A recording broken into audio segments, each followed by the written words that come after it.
S একাডেমিতে তোমাদের সকলকে স্বাগত। আজকে ক্লাস 9-এর ইতিহাসের সাজেশন নিয়ে আলোচনা করব। সেকেন্ড ইউনিট টেস্টে মোট 3টি অধ্যায়ের পরীক্ষা হবে, অধ্যায় 3, 4 এবং 5। সেখান থেকে এমসিকিউ, এসিকিউ এবং 4 নাম্বার 8 নাম্বারের কোশ্চেন থাকবে। তো আজকে আমরা 4 নাম্বার এবং 8 নাম্বারের লং কোশ্চেন নিয়ে আলোচনা করব। 3 নম্বর অধ্যায় ঊনবিংশ শতকের ইউরোপ, রাজতান্ত্রিক ও জাতীয়তাবাদী ভাবধারা সংঘাত। 4 নম্বরে শিল্প বিপ্লব ও উপনিবেশবাদ ও সাম্রাজ্যবাদ এবং 5 নম্বর 20 শতকের ইউরোপ। এই চ্যাপ্টারগুলো থেকে আজকে সাজেশন দেখে নেব। আর ইতিমধ্যে আমরা 2 নম্বরের সাজেশন অলরেডি দিয়ে দিয়েছি, তোমরা যারা এখনও দেখোনি তারা দেখে নেবে। তো চলো আমরা 3 নম্বর অধ্যায় থেকে শুরু করি, ঊনবিংশ শতকের ইউরোপ। প্রথমে আমরা 4 নম্বরের প্রশ্ন দেখে নেব। 1 নম্বরে রয়েছে টিকা লেখো ভিয়েনা সম্মেলন। এই প্রশ্নটা খুবই গুরুত্বপূর্ণ। 1 নাম্বার মানে এমসিকিউ, এসিকিউ, এছাড়াও তোমাদের 4 নাম্বার অথবা 8 নাম্বার যে কোনো মানে দাগের কোশ্চেনে এইখান থেকে তোমরা পরীক্ষায় অবশ্যই কোশ্চেন দেখতে পাবে। এরপর 2 নম্বরে রয়েছে মেটানিক ব্যবস্থা, এটাও ইম্পর্ট্যান্ট। 20 মার্কেল রক্ত ও লৌহ নীতি বলতে কি বোঝো, এটা ভেরি ভেরি ভেরি ইম্পর্ট্যান্ট। 4 নম্বরে রয়েছে ইয়ং ইটালি। 5 নম্বর ফেব্রুয়ারি বিপ্লবের গুরুত্ব বা ফলাফল লেখো। ফেব্রুয়ারি বিপ্লবের ব্যর্থতার কারণগুলি কী ছিল। এবং 7 নম্বরে জুলাই অর্ডিন্যান্স। এখানে 7টা কোশ্চেনই খুবই গুরুত্বপূর্ণ, যেগুলো বেশি গুরুত্বপূর্ণ সেগুলো তো আমি বলেই দিলাম। এগুলো ভালোভাবে দেখবে, কেবলমাত্র 4 নম্বরের জন্য, এগুলো দেখলেই যথেষ্ট। এরপর 8 নম্বরের কোশ্চেন দেখে নেব। মেটানিক ব্যবস্থা বলতে কি বোঝো, এই ব্যবস্থা কেন ব্যর্থ হয়েছিল, ফেব্রুয়ারি বিপ্লবের কারণ কি, এর গুরুত্ব। এই দুটো কোশ্চেন আমি আগেও 4 নম্বরে দিয়েছি, কারণ 4 নম্বরে পড়ার সম্ভাবনাও রয়েছে এবং 8 নম্বরে পড়ার সম্ভাবনাও রয়েছে। তাই তোমরা 4 নম্বরের গুলো না পড়ে 8 নাম্বার অনুযায়ী পড়ে যাবে, তাহলেই তোমরা 4 নাম্বারটা লিখতে পারবে। আর যদি 8 নাম্বার পরে 4 নাম্বারে পড়ে যাও তাহলে সেখানে তো পুরোটা লিখতে পারবে না, তাই ফুল মার্কস পাবে না। অতএব তোমরা 8 নাম্বারের হিসেবে পড়ে যাবে। এরপর 3 নম্বরে রয়েছে ইতালির ঐক্য আন্দোলনে জোসেফ মাৎসেনির ভূমিকা আলোচনা করো। এটা আমি ইয়ং ইটালি দিয়েছিলাম, সেইখানটার সাথে এই জোসেফ মাৎসেনির ইতালির ঐক্য আন্দোলনের ভূমিকা কী ছিল সেটার সাথে কানেকশন রয়েছে। তারপর ইতালির ঐক্য আন্দোলনে কাউন্ট ক্যাভুরের ভূমিকা আলোচনা করো। এই প্রশ্নটা খুব একটা গুরুত্বপূর্ণ না হলেও গুরুত্বপূর্ণ তো অবশ্যই, তাই অবশ্যই এটাও একটু দেখে রাখবে। এরপর 5 নম্বর ক্রিমিয়ার যুদ্ধের কারণ কী ছিল, এই যুদ্ধের অবসান কিভাবে হয় এবং এর যুদ্ধের গুরুত্ব সম্পর্কে আলোচনা করো। এই কোশ্চেনটাও ভেরি ইম্পর্ট্যান্ট। এটা তোমাদের হয়তো একটু কেটে কেটে আসতে পারে যে ক্রিমিয়ার যুদ্ধের কারণ কী ছিল সেটা লেখো, কিংবা এই যুদ্ধের অবসান কিভাবে হয়, অথবা এর গুরুত্ব সম্পর্কে আলোচনা করো। এরপর 6 নম্বর রয়েছে রাশিয়ার ভূমিদাস প্রথার অবসান কে করেন এবং কিভাবে, ভূমিদাস আইনের ত্রুটিগুলি কী ছিল। এই কোশ্চেনটাও খুবই গুরুত্বপূর্ণ। এই কোশ্চেনটা তোমাদের 4 নম্বরও দিতে পারে।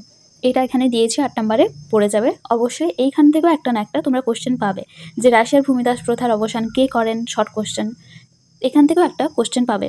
এই চ্যাপ্টার 8 নম্বরের যে 6টা কোশ্চেন দিয়েছি 6টাই গুরুত্বপূর্ণ এবং 6টাই তোমাদের পরীক্ষায় আসার মতো, তাই এখানে 6টা কোশ্চেনই পড়ে যাবে, যে কোনো একটা পেয়ে যাবে। এরপর আমরা 4 নম্বর অধ্যায় অর্থাৎ শিল্প বিপ্লব, উপনিবেশবাদ ও সাম্রাজ্যবাদ, এই অধ্যায় থেকে 4 নম্বরের কোশ্চেন দেখে নেব। ইংল্যান্ডে প্রথম শিল্প বিপ্লব সংগঠিত হওয়ার কারণ কি, এটা মাস্ট ইম্পর্টেন্ট, কারণ প্রশ্নবিচিত্রা যদি তোমরা করে থাকো, আমি অলরেডি করিয়ে দিয়েছি, সেখানে তোমরা দেখে থাকবে যে এই প্রশ্নটা 4 নম্বরে শিল্প বিপ্লবের অধ্যায় থেকে প্রশ্নবিচিত্রার প্রায় প্রতিটা স্কুলেই ছিল। এরপর রয়েছে ইউরোপের রেলপথের সম্প্রসারণ সম্পর্কে লেখো। রেলপথ সম্প্রসারণ এর ফলাফল লেখো। তারপর ভারতে ব্রিটিশ সাম্রাজ্যের রত্ন বলা হয় কেন, ভারতকে ব্রিটিশ সাম্রাজ্যের রত্ন কেন বলা হয়, এটাও ইম্পর্টেন্ট। এটা তোমরা 2 নম্বরের হিসেবেও দেখে রাখতে পারো, পড়তে পারে। এরপর 5 নম্বরে রয়েছে প্রথম বিশ্বযুদ্ধের প্রত্যক্ষ কারণ, সেরাজেভো হত্যাকাণ্ড সম্পর্কে টিকা লেখো।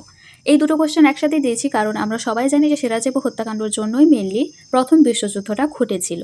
আর এছাড়াও এর সাথে পড়ে রাখতে পারো প্রথম বিশ্বযুদ্ধের গুরুত্ব অথবা ফলাফল। এরপর 5 নম্বরে চীন ও আফ্রিকার ঔপনিবেশিক ব্যবচ্ছেদ সম্বন্ধে লেখো। এটাও প্রশ্নবিচিত্রাতে ছিল, কোথাও ছিল চীনের ব্যবচ্ছেদ সম্বন্ধে লেখো, আবার কোথাও ছিল আফ্রিকার ব্যবচ্ছেদ সম্পর্কে লেখো। কাটা কাটা ভাবে ছিল 4 নম্বরে, এটা আমি এখানেই যোগ করে দিয়েছি, তোমরা একসাথে পড়ে নেবে। শিল্প বিপ্লবের সামাজিক ফলাফল সম্পর্কে লেখো, অথবা শিল্প বিপ্লবের সামাজিক ক্ষেত্রে কি কি পরিবর্তন দেখা যায়। 4 নম্বরের মোট 6টা কোশ্চেন এখানে দিয়েছি, 6টা কোশ্চেনই খুবই গুরুত্বপূর্ণ। এবার আমরা 8 নম্বরের কোশ্চেন দেখে নেব। শিল্প বিপ্লবের রাজনৈতিক ও অর্থনৈতিক কারণ সম্পর্কে আলোচনা করো। এর আগে 4 নম্বরে দিয়ে দিয়েছি যে সামাজিক কারণ, এটা আমরা দিয়ে দিয়েছি আগে, তাই এখানে দুটো দিয়েছি, রাজনৈতিক এবং অর্থনৈতিক। এরপর 2 নম্বরে ইম্পর্টেন্ট কোশ্চেন, প্যারি কমিউনের অভ্যুত্থান ও কারণ ও তার কর্মসূচি কী ছিল, এটা ইম্পর্টেন্ট কোশ্চেন।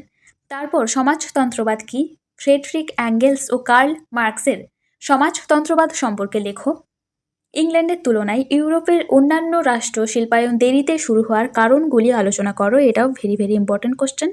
এবং 5 নম্বরে প্রথম বিশ্বযুদ্ধের কারণগুলি উল্লেখ করো এবং এর ফলাফল সম্বন্ধে লেখো। 4 নম্বরে এই কোশ্চেনটা আমি আগেই দিয়ে দিয়েছিলাম, যাই হোক খুবই গুরুত্বপূর্ণ বলে বোধহয় আবার একবার দিয়ে ফেলেছি।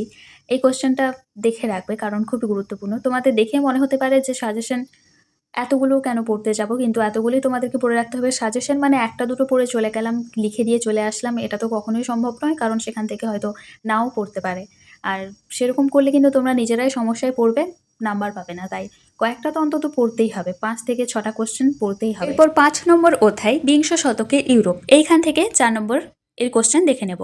জার্মানিতে নাৎসি দল এর উদ্ভবের পটভূমি বা কারণ লেখো। লেনিনের নতুন অর্থনৈতিক নীতি বা সংক্ষেপে এনইপি সম্বন্ধে একটি সংক্ষিপ্ত টিকা লেখো। পরপর দুটো কোশ্চেনই খুবই গুরুত্বপূর্ণ, কারণ প্রশ্নবিচিত্রাতে এই দুটো কোশ্চেন তো ছিলই প্রায় প্রতিটা স্কুলেই। এরপর 3 নম্বর টিকা লেখো ভারসাই সন্ধি, 1919 খ্রিস্টাব্দের ভারসাই সন্ধি। আর 4 নম্বর এপ্রিল থিসিস অথবা এপ্রিল থিসিস কে প্রবর্তন করেন, এর বিষয়বস্তু ও গুরুত্ব লেখো। প্রথম বিশ্বযুদ্ধে জার্মানি পরাজয়ের কারণগুলি কী ছিল। আর ইম্পর্টেন্ট বলছি না, কারণ ইম্পর্টেন্ট দেখেই আমি এখানে কোশ্চেনগুলো দিয়েছি তোমাদের জন্য। এরপর 8 নম্বরের কোশ্চেনগুলি দেখে নেব।